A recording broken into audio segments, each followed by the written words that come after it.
Listen to this section from Dexter Gordon's solo on Watermelon Man.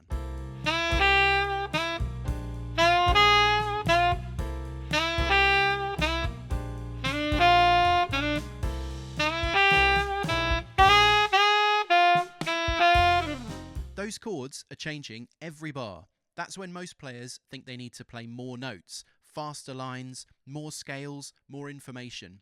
But Dexter Gordon does the opposite. He builds the phrase around a simple two-note motif, and by moving it with skill and composure, he navigates the harmony effortlessly. In this video, I'll show you exactly what he's doing, how to practice it, and how you can use it yourself to stay calm, composed, and musical over fast-moving chord changes.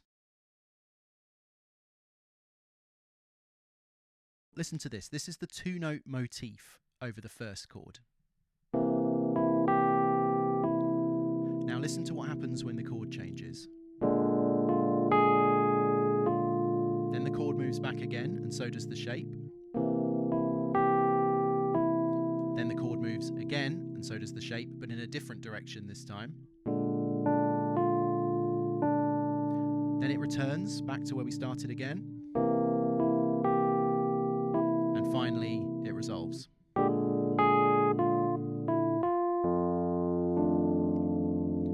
The key here is that all the way through, right up to the point where the lick resolves, we're hearing one single idea.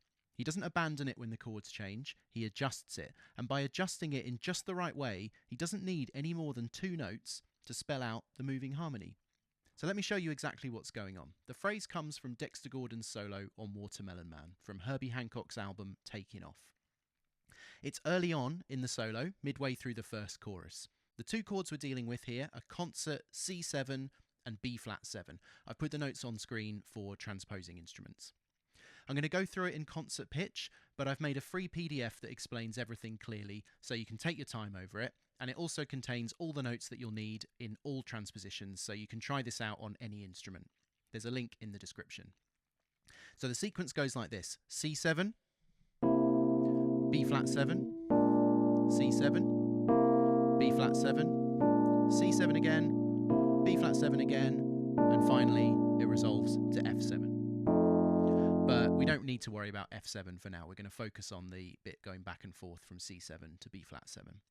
So each of our chords contains four notes. C7 contains C, E, G and B-flat.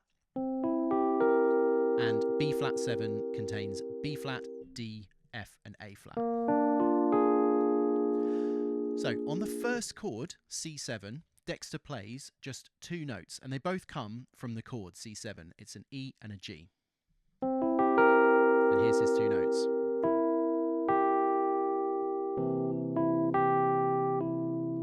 Then the chord moves to B-flat-7, and he plays two notes from the B-flat chord, F and A-flat.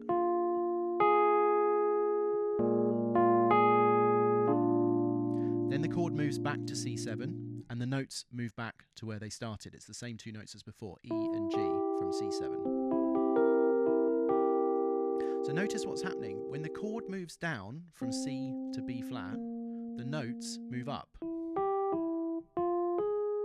When the chord moves back up, the notes move down.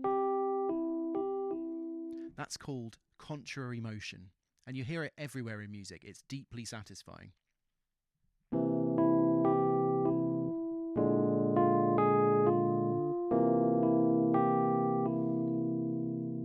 So when the chord moves back to B-flat again, Dexter moves the notes downwards this time. He uses D and F, which are still drawn from that B-flat-7 chord. Then we move back to C7, and the notes move back to where they started. And finally, he rounds off the phrase with this final flourish. The harmony moves up and down in steps, and the motif moves up and down in steps. Not always in the same direction, but always connected and always using the chord tones. And we end up with the complete phrase.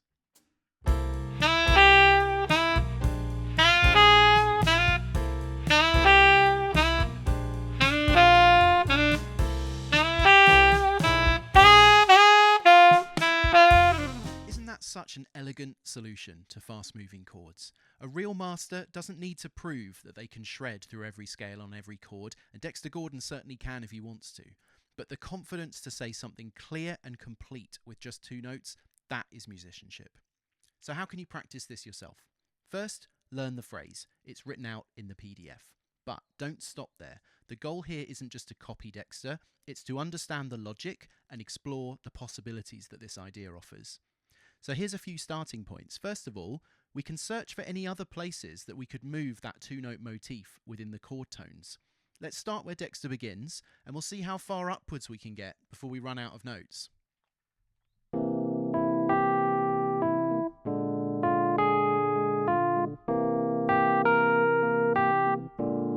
We run out of road there, there's no more notes left, so we'll come back down.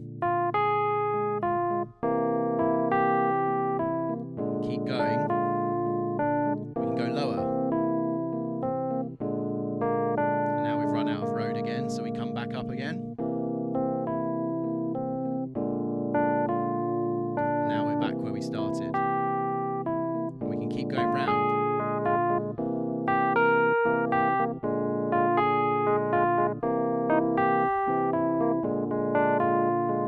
So there's several positions within those chord tones that Dexter doesn't use.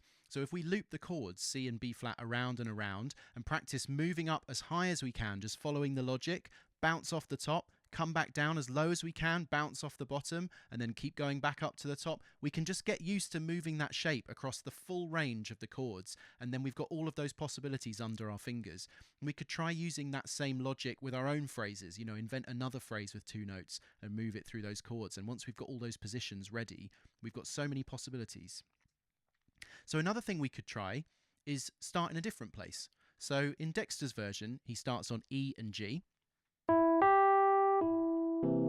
But what if we started somewhere else instead? What if we started on C and E? We're still within the chord tones, but we're just starting in a different place.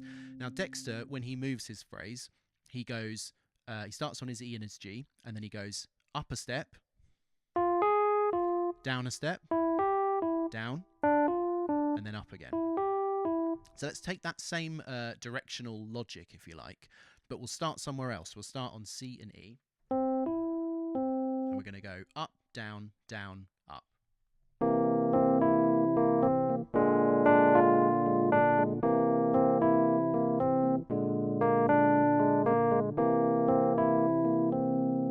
Same idea, new result. Another thing you could try is sticking to the same 2-note idea, but changing the rhythm or coming up with a slightly different twist on it. So Dexter plays, but what if we played something like...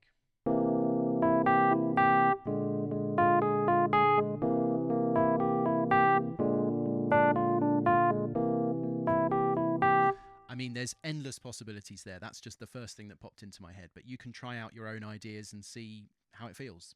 There are a lot of possibilities here, and it's up to you to explore them. This isn't about memorising licks to play back in a solo later. This is about practicing the underlying idea and making it your own, so that you can improvise with it freely. So eventually you can try dropping this into a solo. So we're playing on Watermelon Man. Check the tune out if you don't already know it. The rest of the sequence is essentially a blues in F, but then it's got this section with these fast-moving changes. So play a few choruses over Watermelon Man and then deliberately insert this motif when you reach that section and try improvising a bit with it, make it your own, and just see how it feels. So it could sound something like this.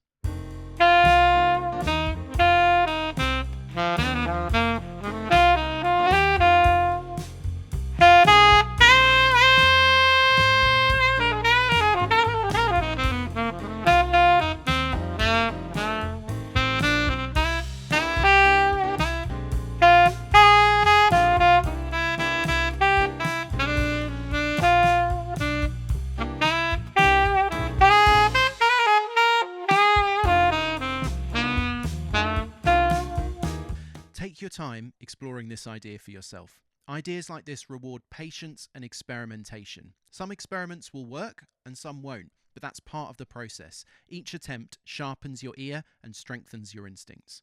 Download the PDF and work through this step by step.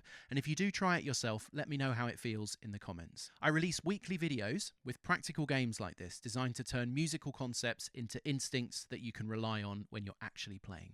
If you found this helpful, like the video and subscribe for more. Thanks for watching.